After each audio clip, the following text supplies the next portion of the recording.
Hello again. Today I want to talk about living a worry-free life. Now, I know what you're thinking. Is that even possible? Is it possible to really live a worry-free life? The answer? Absolutely. Yes, it is very possible to live a worry-free life. Well, if I want to sit here and tell you that it's easy to live a worry-free life, it'd probably help if I told you how.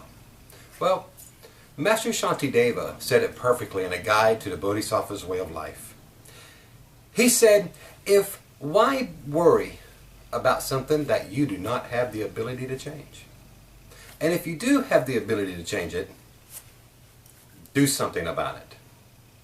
You know, I can remember as I grew up, I worried about everything. Everything.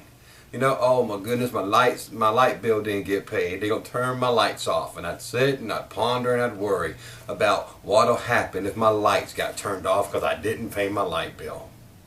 Or my bank account would get low or go negative, even worse than that. And I'd sit there and it just completely ruin my day because I'm worried to death about my bank account. Well, what I realized was, if there's nothing that I can do about it right now, why worry? Why worry about it if you don't have the ability to change it right now? So many of us are walking through life, we're worried about this, we're worried about that. Worry, worry, worry. Well, most of us are what you'd call worrywarts. Worrywarts are people who worry about everything. One little thing don't go right, boom, they're worrying. Worry, worry, worry. Now, what effect does all that worrying have on us and on our life? Well, worrying, the first thing worrying does is it completely changes your thought process. A prime example. If you have a teenage son or daughter and they're late getting home, what does your mind start doing to you? Oh man, I hope nothing happened to them. Oh, I hope they didn't get in a wreck. An hour out, you start looking through the phone book. You're looking for the phone numbers to hospitals, the police department. What happened to my child? Oh, you're worried, worried, worried. And then your child walks through the door an hour and a half late, and your worry instantly turns to anger. You were worried one minute and mad as the dickens when that child walked through the door. When we worry, the worst things start popping into our mind. By being able to control your worrying, you control your mind. And the funny thing is, you have to be able to control your mind to control your worrying. You have to be mindful of what you think when it comes to worrying. And it's not easy. No one said it was easy. I'll never tell you that it was easy. But it can be done. Why worry about something when you don't have the ability to change it? All it does is create problems. It changes your whole attitude. It changes your whole aura. You ever notice when someone is worried all the time, they're walking around head sunk down, just all look like they lost a best friend, and someone stole their puppy, those type of people that are just downcast. And usually they're really happy to share with you why they're worried, or share with you about what's going on, what's going wrong in their life, because we all know that misery loves company. Stop worrying. It does no good. It does no good to worry. All it is a waste of your energy. It's a waste of your time. It's a waste of your effort. It's a waste of your mind. Why worry about something if you can't change it? Why worry about something if you don't have the ability right now to fix that very thing that you're worried about? Why? Why waste the effort? Why not focus that effort, focus that energy on something positive? Why not, instead of worrying about everything, why don't put that effort and that energy toward improving someone else's life? Why not put that effort into bringing a smile to a complete stranger's face? Why not put that effort into improving someone else's day? Why not take that effort and instead of worrying, turn that worry around and sow a seed into someone's life? Sow a kind word. Because one thing that we notice is that when you take your mind and you take your thoughts and your actions and you project them out to someone else and you put that worry towards someone else, you no longer are worried about you. You never enter your mind because you're taking that effort and you're taking that energy and you are focusing it on someone else. That is key number one. Key number one, don't worry about something that you can't change and transform that energy.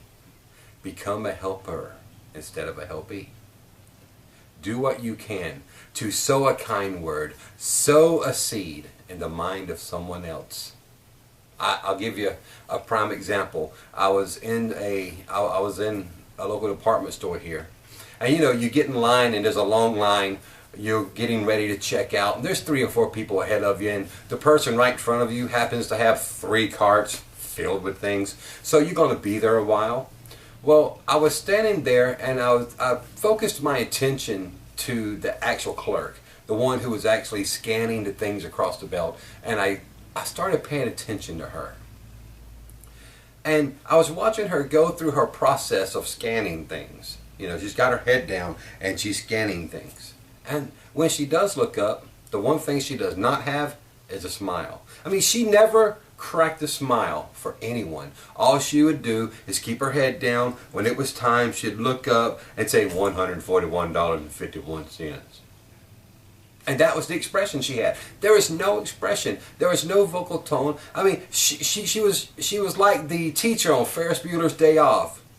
Bueller. Okay? She had that same mentality. And I said, you know what? I'm not going to sit here and be angry about having to wait. Sure, I am sometimes a very impatient person. But I said, you know what? I'm not going to do that. I'm not going to sit here and get angry about something that I have no control over. I said, here's what I'm going to do. When I get up there, I'm going to sow a seed into that clerk's life. I'm going to present her with an award-winning smile. And I'm going to sow a seed. I'm going to make that girl's day better. I don't care what I have to do. If I got to compliment her on her hair, if I got to compliment on her smile, if I got to compliment her on how good of a job she's doing, I'm going to do something to bring a smile and improve that girl's day. So here we are. Picture it. Finally get up there, start putting my stuff on the conveyor belt. She's scanning through the stuff. Same bland expression, same tone. And I said to her, how's your day today? And she didn't say a word. I said, you know what? You sure do have a pretty smile. And now keep in mind, she hadn't been smiling. And she kind of looked at me. She kind of had this look. What do you mean? I got a pretty smile. I said, you have a very pretty smile. She goes, I haven't smiled. I said, exactly. I bet you have a beautiful smile. And she smiled. She did. She honestly did. Now, was it a fake smile? Possibly. Possibly. But I got a smile out of her. The next thing I did was I make a fool of myself sometimes, folks. I really do. I got there and it was time. She's scanning through and I'm like, okay, do me a favor and just keep it under $9. Now, I had $100 worth of stuff in the cart. But I said, do me a favor and just keep it under $9. If you can do that, we'll be good to go. Well, she kind of looked at me. So she scanned through. It come to 100 and change. I don't remember what it was. And I said, dang, I thought you was going to keep it under $9 for me. And she kind of smirked. So I said, don't you got some coupons or something you can help me out with? You get this down to $9. And she started laughing. You see, I did what I had to do to help that girl have a better day. She smiled. Fake or not, we don't know. But I know that the laugh at the end and the smile at the end was a true smile. That young girl wished us to have a good day, and she gave us a beautiful smile. Why? Because I sowed a seed into that person. Instead of me sitting there in line getting angry because here I am, I'm standing here 25 minutes, I got to go. Instead of doing that, I decided to use that energy to improve that girl's life. And I walked out feeling pretty good about myself. I walked out with my head a little higher, shoulders a little further back. That's what we have to do. Take that energy from worrying, that energy, that negative energy. Take it and flip it. Take that negative, flip it to a positive, and sow it into someone else. You see, because that's the whole intent of having a spiritual life, is to make yourself better for others instead of better than others.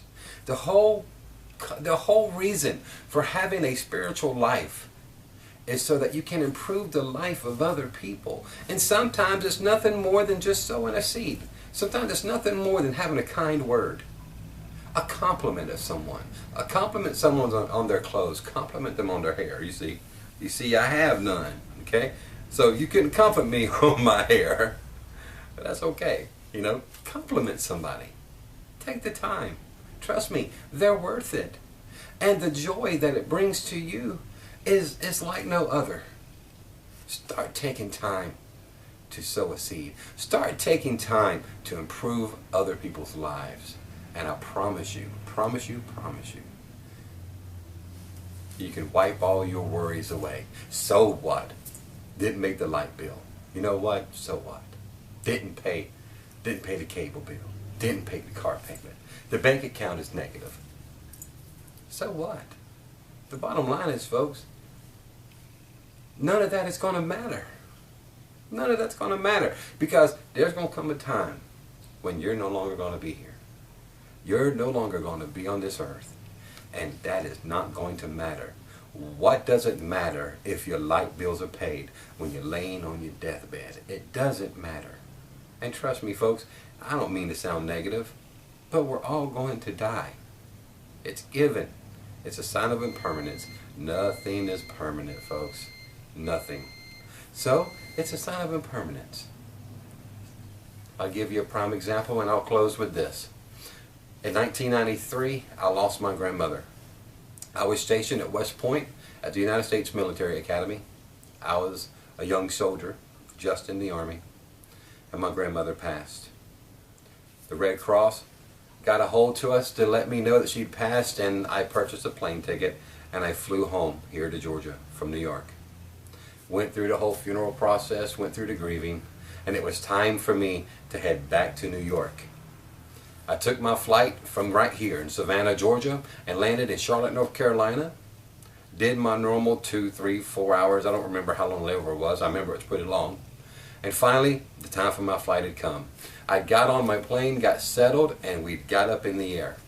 We were halfway to Charlotte, North Carolina, when the pilot came over the speaker and said that we have been instructed to turn around due to very bad weather in New York.